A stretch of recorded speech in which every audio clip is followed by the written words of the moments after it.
يا ترى عمرنا فكرنا إزاي آلة صناعية عملاقة بتقدر تشكل قطعة معدن بالدقة المذهلة دي؟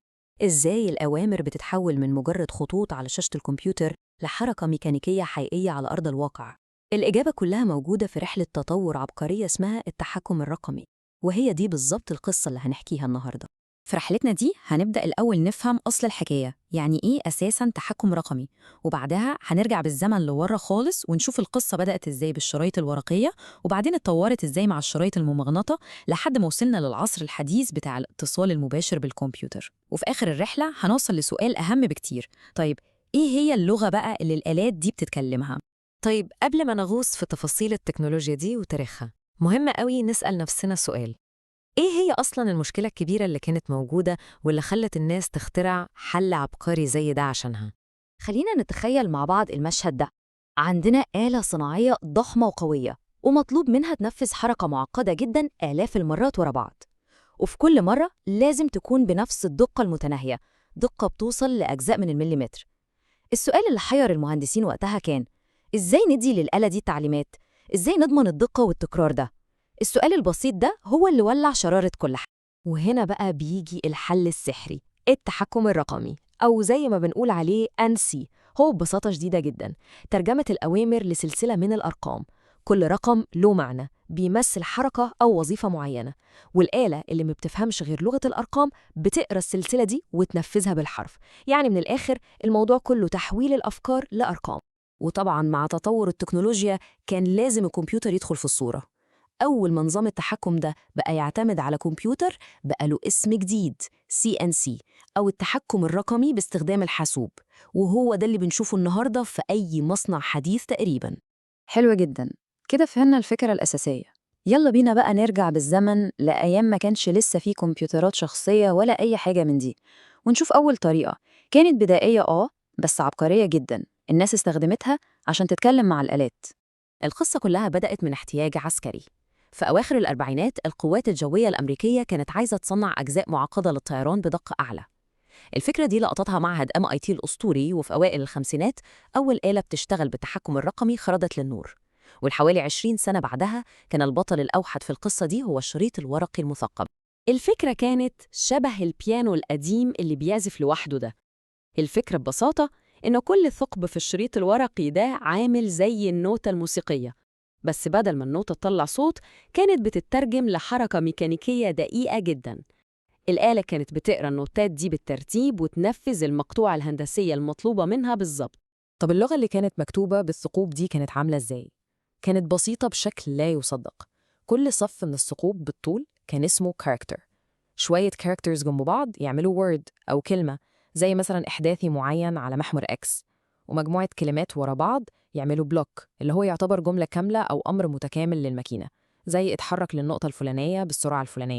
بس طبعاً الشريط الورقي كان له مشاكله، ومشاكل مش قليلة كمان. كان بيتقطع بسهولة، بيتوسخ، ولو حبيت تعدل فيه أي حاجة كان الموضوع بيبقى كابوس حقيقي. كان لازم يحصل تطور، وهنا الصناعة عملت نقلة نوعية من عالم الثقوب الميكانيكية لعالم المجالات المغناطيسية. وهنا الشكل اتغير تماماً. بدأنا بالبكرات الضخمة بتاعة الشريط الممغنط اللي شبه بتاعة أجهزة التسجيل القديمة، والمشوار انتهى بالأقراص المرنة أو الفلوبي ديسكس اللي أكيد أجيال كتير مننا لحقتها وشافتها، ودي لوحدها كانت خطوة عملاقة لقدام. طيب إيه اللي كسبناه في النقلة دي؟ كسبنا مميزات كتير طبعاً.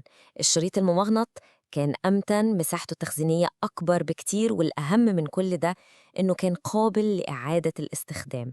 يعني نقدر نمسح البرنامج القديم ونحط واحد جديد بسهولة. بس كان في تمن للمميزات دي: البيانات ما بقتش مرئية، بقينا بنتعامل مع صندوق أسود على عكس الشريط الورقي اللي كان الواحد يقدر يشوف ثقوبه بعينه. وبعد عصر البكرات الضخمة ظهرت الأقراص المرنة. هي كانت مبنية على نفس فكرة المغناطة، لكنها قدمت ميزة كانت جوهرية ومهمة جدا في الوقت ده: سرعة أعلى بكتير في نقل البيانات من القرص للآلة، وده كان بيوفر وقت كتير جدا في المصانع.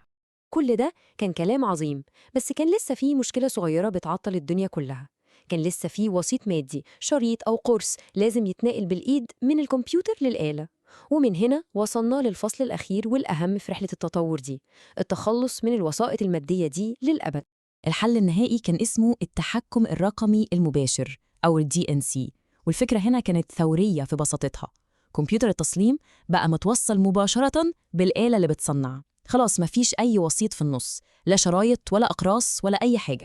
الفكرة بقت عاملة إزاي؟ بقى عندنا كمبيوتر مركزي واحد عليه كل برامج التصنيع ومتوصل عن طريق شبكة بكل آلات المصنع. أي تعديل بيحصل في التصميم على الكمبيوتر الرئيسي بيوصل للآلة في نفس اللحظة. ده هو جوهر التصنيع الحديث اللي بنعيشه دلوقتي. وطرق الاتصال اللي عملت الثورة دي حاجات كلنا بنستخدمها كل يوم، من أول السيريال بورت القديم خالص لحد اليو اس بي اللي في كل حتة والشبكات المحلية أو اللان. التكنولوجيا اللي بنستخدمها في حياتنا اليومية دي هي اللي خلت الدي ان سي حقيقة واقعة. وبكده نكون فهمنا رحلة تطور إزاي بنوصل التعليمات للآلة، إزاي الوسيلة نفسها اتطورت، لكن حل المشكلة دي فتح الباب لسؤال تاني خالص، سؤال يمكن يكون أهم بكتير. النقطة الحاسمة هي دي، إحنا كده حلينا مشكلة الوسيلة، لكن لسه فاضل مشكلة الرسالة نفسها. خلاص عرفنا نوصل المعلومة، لكن السؤال دلوقتي إيه هي المعلومة دي أصلاً؟ إيه هي اللغة اللي بنكتب بيها الأوامر دي؟ إحنا كده عملنا نقلة ضخمة من عالم الهاردوير لعالم السوفتوير. وهنا بقى بندخل في قلب لغة الآلة نفسها، وبنقابل قرار من أول وأهم القرارات اللي بتواجه أي مهندس مبرمج.